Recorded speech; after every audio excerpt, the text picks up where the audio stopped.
കേരള ഗ്രന്ഥശാല സംഘത്തിന്റെ സ്ഥാപകൻ ആര്? ഉത്തരം പി.എൻ. പണിക്കർ. പി.എൻ. പണിക്കർ ജനിച്ചത് എവിടെയാണ്? ഉത്തരം കോട്ടയം ജില്ലയിലെ നീലമ്പേരൂരിൽ. പി.എൻ. പണിക്കർ വായിച്ചു വളരൂ, ചിന്തിച്ച് വിവേകം നേടൂ എന്ന സന്ദേശം നൽകിയ വർഷം ഏത്? ഉത്തരം 1970. പി.എൻ. പണിക്കരുടെ സ്മരണാർത്ഥം തപാൽ സ്റ്റാമ്പ് പുറത്തിറക്കിയ വർഷം ഏത്? ഉത്തരം 2004. പി.എൻ. പണിക്കർ ആദ്യം ആരംഭിച്ച വായനശാലയുടെ പേര് എന്ത്? ഉത്തരം സനാതനധർമ്മം വായനശാല. ഇന്ത്യയിലെ ഗ്രന്ഥാലയ ശാസ്ത്രത്തിന്റെ പിതാവ് എന്നറിയപ്പെടുന്നത് ആര്? ഉത്തരം S.R. രംഗനാഥൻ. ദേശീയ ലൈബ്രറിയൻ ദിനമായി ആഘോഷിക്കുന്നത് എന്നാണ്? ഉത്തരം ആഗസ്റ്റ് 12. ദേശീയ ലൈബ്രറിയൻ ദിനമായ ആഗസ്റ്റ് 12 ആരുടെ ജന്മദിനമാണ്? ഉത്തരം S.R. രംഗനാഥന്റെ ജന്മദിനം. 1965 ആദ്യത്തെ ജ്ഞാനപീഠ പുരസ്കാരം ലഭിച്ചത് ആർക്ക്? ഉത്തരം G. ശങ്കരക്കുറുപ്പ്. G. ശങ്കരക്കുറുപ്പിന്റെ ഏത് കൃതിക്കാണ് ജ്ഞാനപീഠ പുരസ്കാരം ലഭിച്ചത്?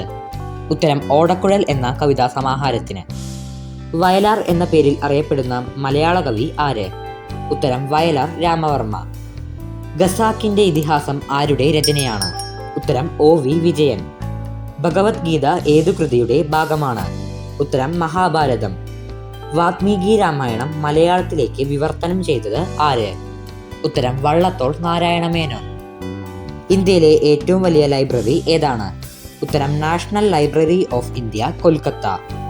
കഥകളുടെ ആദ്യ രൂപം ഏത്? ഉത്തരം രാമനാട്ടം. ഇടശ്ശേരി രചിച്ച പ്രസിദ്ധമായ നാടകം ഏത്? ഉത്തരം കൂട്ടുകൃഷി. കേരള ഗ്രന്ഥശാല ദിനം എന്നാണ്? ഉത്തരം സെപ്റ്റംബർ 14. ഏഷ്യയിലെ ഏറ്റവും വലിയ ലൈബ്രറി ഏതാണ്? ഉത്തരം മൗലാന ആസാദ് ലൈബ്രറി, അലിഗഡ് മുസ്ലിം സർവകലാശാല. കുഞ്ചൻ നമ്പ്യാരുടെ ആദ്യത്തെ തുള്ളൽ കൃതി ഏത്? ഉത്തരം കല്യാണ സൗഗന്ധികം. അധ്യാപക കഥകൾ എഴുതി പ്രശസ്തനായ സാഹിത്യകാരൻ ആര്? ഉത്തരം കാരൂർ നീലകണ്ഠപിള്ള. ഗാന്ധിയും ഗോഡ്സെയും എന്ന കവിത ആരുടേതാണ്? ഉത്തരം N.V. കൃഷ്ണവാര്യർ. കുഴിവെട്ടി മൂടുക വേദനകൾ, കുതിക്കൊള്ളുക ശക്തിയിലേക്കു നമ്മൾ. ഇടശ്ശേരിയുടെ ഏത് കവിതയിലെ വരികളാണ് ഇത്? ഉത്തരം പണിമുടക്കം. 2020 ദേശീയ വായനാ ദിനത്തിന്റെ തീം എന്താണ്? ഉത്തരം വൈജ്ഞാനിക വികസനം, ഗവേഷണം, നവീകരണം എന്നിവയ്ക്കുള്ള വായന. ഹലോ ഫ്രണ്ട്സ്, എല്ലാവർക്കും ചില്ലു ബെല്ലു ഹില്ലുവിന്റെ പുതിയൊരു വീഡിയോയിലേക്ക് സ്വാഗതം. ഇന്ന് ഞങ്ങൾ ജൂൺ 19 വായനാ ദിനത്തോടനുബന്ധിച്ചുള്ള ക്വിസിന്റെ 2ാം ഭാഗവുമായാണ് എത്തിയിരിക്കുന്നത്. ഈ വീഡിയോയും ഇതിനു മുമ്പ് അപ്ലോഡ് ചെയ്ത വീഡിയോയും ഇനി വരാനിരിക്കുന്ന വീഡിയോസും മറക്കാതെ കാണുക. എല്ലാ കൂട്ടുകാർക്കും വിജയാശംസകൾ. കുമാരനാശാന്റെ അവസാന കൃതി ഏത്? ഉത്തരം കരുണ. അരക്കവി എന്നറിയപ്പെടുന്നത് ആര്? ഉത്തരം പൂനം നമ്പൂതിരി. മലയാള സാഹിത്യത്തിലെ കാൽപ്പനിക കവി എന്നറിയപ്പെടുന്നത് ആര്? ഉത്തരം കുമാരനാശാൻ. ഇന്ത്യയിൽ ദേശീയ വായനാ ദിനം ആചരിക്കുന്നത് എന്നാണ്? ഉത്തരം ജൂൺ 19. മയൂര സന്ദേശം രചിച്ചത് ആര്? ഉത്തരം കേരളവർമ്മ വലിയ കോയി തമ്പുരാൻ. കേരളം വളരുന്നു എന്ന കവിത രചിച്ചത് ആര്? ഉത്തരം പാല നാരായണൻ നായർ. ഇന്ത്യയിലെ ആദ്യത്തെ ഡിജിറ്റൽ ലൈബ്രറി പഞ്ചായത്ത് ഏത്? ഉത്തരം കണ്ണൂർ ജില്ലയിലെ മയ്യിൽ. കുമാരനാശാനെ വിപ്ലവത്തിന്റെ ശുക്രനക്ഷത്രം എന്ന് വിശേഷിപ്പിച്ചത് ആര്? ഉത്തരം ജോസഫ് മുണ്ടശ്ശേരി. മലയാളത്തിന്റെ ശാകുന്തളം എന്നറിയപ്പെടുന്ന കൃതി ഏതാണ്? ഉത്തരം നളചരിതം ആട്ടക്കഥ. ദേശീയ വായനാ മാസം ഏതാണ്? ഉത്തരം മാർച്ച്. കേശവീയം എന്ന മഹാകാവ്യത്തിന്റെ രചയിതാവ് ആര്? ഉത്തരം K.C. കേശവപിള്ള. വീണപൂവ് ആദ്യമായി പ്രസിദ്ധീകരിച്ച പത്രം ഏത്? ഉത്തരം മിതവാദി. കേരളത്തിലെ ഏറ്റവും കൂടുതൽ ഭാഷ സംസാരിക്കുന്ന ജില്ല ഏത്? ഉത്തരം കാസർഗോഡ്. S.K. പൊറ്റക്കാടിന് ജ്ഞാനപീഠ പുരസ്കാരം ലഭിച്ച വർഷം ഏത്? ഉത്തരം 1980. ഭൂമിയുടെ അവകാശികൾ ആരുടെ രചനയാണ്? ഉത്തരം വൈക്കം മുഹമ്മദ് ബഷീർ. ഭരണഘടന എത്ര ഭാഷകളാണ് അംഗീകരിച്ചത്? ഉത്തരം 22. വായിച്ചാൽ വളരും, വായിച്ചില്ലെങ്കിലും വളരും, വായിച്ചാൽ വിളയും, വായിച്ചില്ലെങ്കിൽ വളയും. ആരുടെ വരികളാണ് ഇത്? ഉത്തരം കുഞ്ഞുണ്ണി മാഷ്. അപ്പോൾ ഫ്രണ്ട്സ്, ഇത് നമ്മുടെ കഴിഞ്ഞ വീഡിയോയിലെ ബോണസ് ചോദ്യമാണ്. ചോദ്യം ഇതാണ്: സരസ്വതി സമ്മാനം ലഭിച്ച ആദ്യ മലയാളി ആര്? ഉത്തരം ബാലാമണിയമ്മ. ഏറ്റവും ആദ്യം ശരി ഉത്തരം അയച്ചിരിക്കുന്നത് ആദിത്. രണ്ടാമതായി ശരിയുത്തരം അയച്ചിരിക്കുന്നത് അമയ് ദേവ്. മൂന്നാമതായി ശരിയുത്തരം അയച്ചിരിക്കുന്നത് അഭിനന്ദു കെ. നാലാമതായി ശരിയുത്തരം അയച്ചിരിക്കുന്നത് ആത്മിക PC. ശരിയുത്തരം അയച്ച എല്ലാ കൂട്ടുകാർക്കും അഭിനന്ദനങ്ങൾ. മലയാളത്തിലെ ആദ്യത്തെ ലക്ഷണമൊത്ത ആത്മകഥ ഏത്? ഉത്തരം എൻ്റെ നാടുകടത്തൽ. എൻ്റെ നാടുകടത്തൽ എന്ന ആത്മകഥ രചിച്ചത് ആര്? ഉത്തരം സ്വദേശാഭിമാനി രാമകൃഷ്ണ പിള്ള. മലയാളത്തിൻ്റെ വിപ്ലവകവി എന്നറിയപ്പെടുന്നത് ആര്?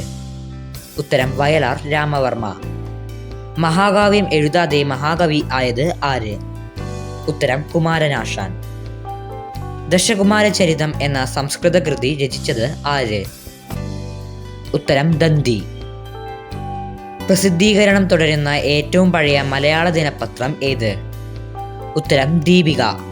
1887 സ്ഥാപിച്ചത്. ജ്ഞാനപീഠ പുരസ്കാരം ലഭിച്ച ഓടക്കുഴൽ എന്ന കവിതാ സമാഹാരത്തിന്റെ രചയിതാവ് ആര്? ഉത്തരം G. ശങ്കരക്കുറുപ്പ്. നജീബ് കഥാപാത്രമായ ആടുജീവിതം എന്ന നോവലിന്റെ രചയിതാവ് ആര്? ഉത്തരം ബെന്യാമിൻ. ജ്ഞാനപീഠ പുരസ്കാരം ഏർപ്പെടുത്തിയ വർഷം ഏത്? ഉത്തരം 1961 മെയ് 22. മാമ്പഴം എന്ന കവിതയുടെ രചയിതാവ് ആര്? ഉത്തരം വൈലോപ്പിള്ളി ശ്രീധര മേനോൻ. മഹാത്മാഗാന്ധി തന്റെ ആത്മകഥ എഴുതിയത് ഏതു ഭാഷയിലാണ്? ഉത്തരം ഗുജറാത്തി. കേരളത്തിൽ സർവകലാശാല വൈസ് ചാൻസലർ, മന്ത്രി എന്നീ പദവികൾ വഹിച്ചിട്ടുള്ള സാഹിത്യകാരനായ ഏക വ്യക്തി ആര്? ഉത്തരം ജോസഫ് മുണ്ടശ്ശേരി. ഹൈമവധഭൂവിൽ എന്ന ഗ്രന്ഥത്തിന്റെ രചയിതാവ് ആര്? ഉത്തരം MP വീരേന്ദ്രകുമാർ. രഘുവംശം, കുമാരസംഭവം എന്നീ മഹാകാവ്യങ്ങൾ രചിച്ചത് ആര്? ഉത്തരം കാളിദാസൻ. CV രാമൻപിള്ള രചിച്ച സാമൂഹിക നോവൽ ഏതാണ്? ഉത്തരം പ്രേമാമൃതം. അപ്പോൾ ഫ്രണ്ട്സ്, ഇത് നമ്മുടെ ഇന്നത്തെ വീഡിയോയുടെ ബോണസ് ചോദ്യമാണ്. ചോദ്യം ഇതാണ്: മലയാളത്തിലെ ആദ്യത്തെ ചരിത്ര നോവൽ ഏത്? ഉത്തരം എത്രയും പെട്ടെന്ന് കമന്റ് ബോക്സിൽ രേഖപ്പെടുത്തുക. വിജയികളുടെ പേര് അടുത്ത വീഡിയോയിൽ അറിയിക്കുന്നതായിരിക്കും. മലയാളത്തിലെ ആദ്യ സന്ദേശകാവ്യം ഏത്? ഉത്തരം ഉണ്ണുനീലി സന്ദേശം. മലയാളത്തിലെ ആദ്യ ചെറുകഥ ഏത്? ഉത്തരം വാസന വികൃതി. ആദ്യ മലയാള പത്രം ഏത്? ഉത്തരം രാജ്യസമാചാരം. തുള്ളൽ പ്രസ്ഥാനത്തിന്റെ ഉപജ്ഞാതാവ് ആര്?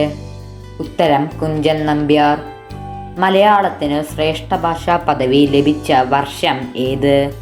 ഉത്തരം 2013.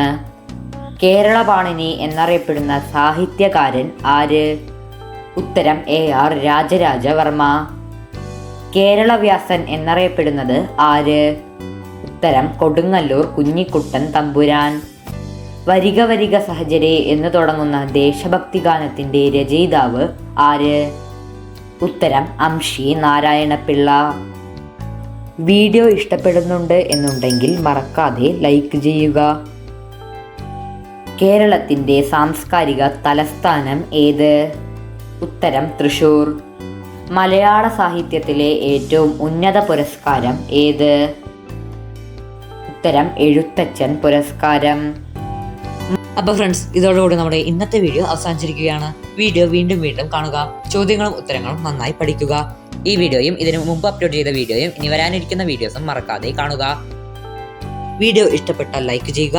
ഇതുപോലെയുള്ള മറ്റു വീഡിയോസിനായി ചാനൽ സബ്സ്ക്രൈബ് ചെയ്യുക. കൂടെ തന്നെ കൂട്ടുകാർക്കും ഷെയർ ചെയ്യുക. എല്ലാ കൂട്ടുകാർക്കും വിജയാശംസകൾ.